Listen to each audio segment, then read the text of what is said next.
Bonjour mesdames et messieurs, bienvenue au point de presse de l'opération des Nations Unies en Côte d'Ivoire, ONUCI.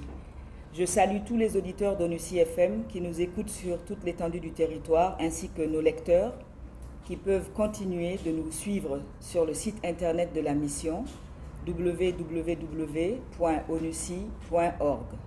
Comme à l'accoutumée, je commencerai ce point de presse par les activités de la représentante spéciale du secrétaire général des Nations Unies pour la Côte d'Ivoire et chef de l'ONUCI, Mme Aïchatou Mindaoudou, qui a reçu hier, au siège de l'ONUCI, 200 enfants identifiés parmi les groupes de population vulnérables pour fêter la Noël. Comme chaque année, la mission a organisé cet arbre de Noël sous le signe de la solidarité. Cette cérémonie a été une occasion pour la représentante spéciale du secrétaire général des Nations Unies et pour l'ensemble du personnel de l'ONUCI de communier avec les enfants en cette période festive dans une atmosphère joyeuse. Le vendredi 11 décembre, la représentante spéciale avait pris part à la 28e réunion des chefs de mission de paix en Afrique de l'Ouest, réunion organisée à Abidjan. Les représentants spéciaux des missions de paix d'Afrique de l'Ouest se réunissent 2 fois dans l'année pour discuter des développements politiques et sécuritaires dans la sous-région. Ainsi, ce vendredi, les chefs de mission ont fait le point sur les progrès réalisés dans la mise en œuvre de leurs mandats respectifs. Le 9 décembre, la numéro 1 de l'ONUCI, Mme Mindaoudou, a pris part au forum d'échange organisé sur la place de la République avec les forces vives du département de Oumé. Je veux parler ici de la 41e édition des Journées des Nations Unies, qui a permis aux populations d'Oumé, encore une fois, d'exprimer leur engagement à renforcer la cohésion sociale. Le 3 décembre, Mme Mindaoudou a remis les clés de l'armurerie de la douane ivoirienne entièrement réhabilitée par le service de l'action anti-mine des Nations Unies que l'on appelle UNMAS. Il faut rappeler que l'action de l'ONUCI à travers UNMAS a permis de construire ou de réhabiliter 90 armureries, 73 dépôts de munitions et 22 postes de garde. Ces réalisations, faites au bénéfice des forces républicaines de Côte d'Ivoire, au bénéfice de la police et de la gendarmerie, ainsi que de la douane, répondent aux normes de sécurité et de sûreté internationales. Dans les 6 prochains mois à venir, l'ONUCI et UNMAS prévoient de réhabiliter et de sécuriser une vingtaine d'armureries sur l'ensemble du territoire ivoirien. À présent, je voudrais évoquer la situation sécuritaire qui est restée calme et sous contrôle sur l'ensemble du pays, en dépit de quelques cas de criminalité isolés. La force de l'ONUCI continue de remplir sa mission dans de bonnes conditions. Au plan opérationnel, les casques bleus ont effectué au cours des 2 dernières semaines 2780 patrouilles terrestres et 12 vols de reconnaissance aérienne. La force de l'ONUCI continue à contribuer au maintien d'un environnement sécurisé au profit de la population. Dans cette perspective, le bataillon du Niger a conduit depuis le 9 novembre 2015 des patrouilles de la localité et des environs de Neko qui se situe à 15 km au sud-ouest de Lakota. Le 8 décembre, une patrouille du bataillon nigérien sur l'axe Soubré-San Pedro a protégé plusieurs automobilistes, mettant en déroute des coupeurs de route qui braquaient des véhicules à 10 km de San Pedro. Depuis le 2 décembre, la force onusienne continue de montrer sa présence le long de la frontière avec le Libéria et au niveau de la localité de Olodio, et cela en coordination avec les forces républicaines de Côte d'Ivoire. Ainsi, les patrouilles quotidiennes et fréquentes sont assurées sur l'axe Taï-Tabou par les bataillons marocains et nigériens, dans le but de contribuer à maintenir un environnement sécurisé dans cette zone. La force onusienne a également organisé des activités d'entraînement, de routine et de formation de son personnel à travers des manœuvres militaires de différentes envergures. À cet effet, le bataillon du Bangladesh a effectué du 2 au 4 décembre 2015 une manœuvre de grande envergure sur l'axe de route Touba-Odiéné et retour pour la reconnaissance de la zone frontalière avec la Guinée et aussi pour montrer notre présence le long de cet itinéraire. Au plan sécuritaire, les rencontres planifiées de la force de l'ONUCI, des forces françaises en Côte d'Ivoire et des forces républicaines de Côte d'Ivoire se poursuivent. La dernière rencontre a eu lieu le 15 décembre 2015 à l'état-major des FRCI au Kangalieni.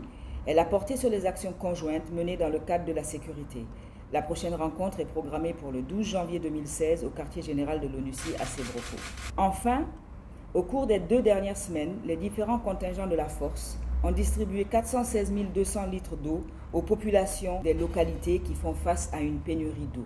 À présent, je voudrais vous parler de la composante de la police des Nations Unies, qu'on appelle UNPOL, qui a poursuivi ses activités dans les domaines de la protection des populations civiles, de l'ordre public, du renforcement des capacités, du mentorat et de la colocation.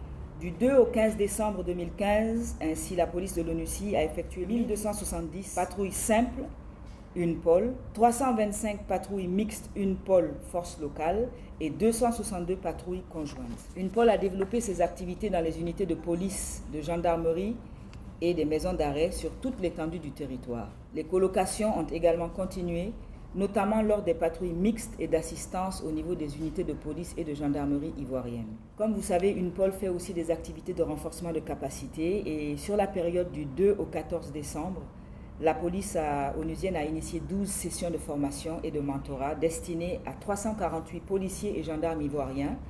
Ces formations ont porté sur les droits de l'homme et la protection des personnes vulnérables. Elles ont aussi porté sur les violences basées sur le genre, sur les techniques de signalisation judiciaire, la police de proximité, le maintien de l'ordre, la gestion des scènes de crime, l'intervention professionnelle. Les formations ont également permis de faire de la formation de formateurs. La section des affaires civiles, qui a organisé le 11 décembre 2015 à Bain-Houillé un atelier de sensibilisation pour 100 chefs traditionnels, 32 responsables d'associations de femmes et 50 jeunes. Le thème portait sur une meilleure compréhension de la loi foncière et de la loi sur la chefferie. La section a aussi organisé une cérémonie de lancement du projet conjoint ONUCI-UNESCO d'appui à la sensibilisation sur les attitudes à la culture de la paix dans 32 établissements scolaires du district d'Abidjan. Cette activité dont je vous parlais tantôt a été pilotée par les affaires civiles et le lancement s'est effectué en présence de la chef de l'ONUCI. Du 15 au 16 décembre 2015, la section des affaires civiles a co-organisé avec les autorités préfectorales et la direction départementale du ministère de l'Agriculture un atelier de sensibilisation à la cohabitation pacifique entre agriculteurs et éleveurs dans la sous-préfecture de Yamoussoukro. Les affaires civiles ont également facilité avec la DGAT, la Direction générale de l'administration du territoire, le PNCS, le Programme national de cohésion sociale, et le ministère de la Solidarité, de la Famille, de la Femme et de l'Enfant, l'organisation du 16 au 19 décembre à Divo d'un atelier de renforcement des capacités des autorités préfectorales, des chefs traditionnels, sur les mécanismes et instruments d'analyse de prévention de conflits communautaires. Je voudrais rappeler ici le nombre de projets qui ont été mis en œuvre à travers ce qu'on appelle l'initiative des projets à impact rapide. Depuis le 1er juillet 2015, l'ONUCI a financé 86 projets à impact rapide pour une valeur totale de 1 121 757 504 francs CFA. Dans le cadre des activités maintenant de promotion des droits de l'homme, comme vous le savez, nous avons célébré la Journée internationale des droits de l'homme. Les 9, les 10, les 11, les activités se sont poursuivies. La journée est le 10 décembre. La Division des droits de l'homme a organisé et ou participé à 40 activités de promotion des droits de l'homme à travers des conférences et des séances de sensibilisation. Et ces séances ont porté sur la promotion des droits de la femme et de la lutte contre les violences basées sur le genre, la promotion des droits et la protection de l'enfant, la consolidation de la paix et la cohésion sociale. Je voudrais signaler que ces activités ont impliqué plus de 7000 personnes, dont plus de 2300 femmes. Je voudrais terminer par les activités de l'information publique.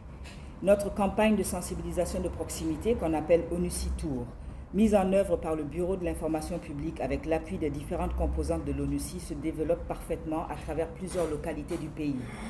Cette campagne de sensibilisation, je le rappelle, permet d'échanger avec les populations sur les enjeux de la consolidation de la paix et du nécessaire engagement des hommes, des femmes, des jeunes, des médias, des chefs traditionnels et de communautés, des leaders d'opinion, pour maintenir la cohésion sociale et pour œuvrer à la réconciliation nationale. C'est ainsi que nos équipes visiteront dans les jours à venir les localités de Tankessé, dans le département de Bondoukou, Diawala et Guibéroa, dans la région du Go. Je rappelle que les communiqués de presse, les notes d'information, les retranscriptions de nos points de presse, les activités relatives aux sections, ainsi que toutes les publications concernant les offres de marché et les offres d'emploi sont disponibles sur le site web. Vous pouvez également suivre nos activités sur les réseaux sociaux, à savoir notre Facebook et Twitter. Voilà, mesdames et messieurs, ce que j'avais pour vous aujourd'hui et je suis prête à prendre des questions. S'il n'y a pas de questions, je vous remercie et surtout je vous souhaite un joyeux Noël.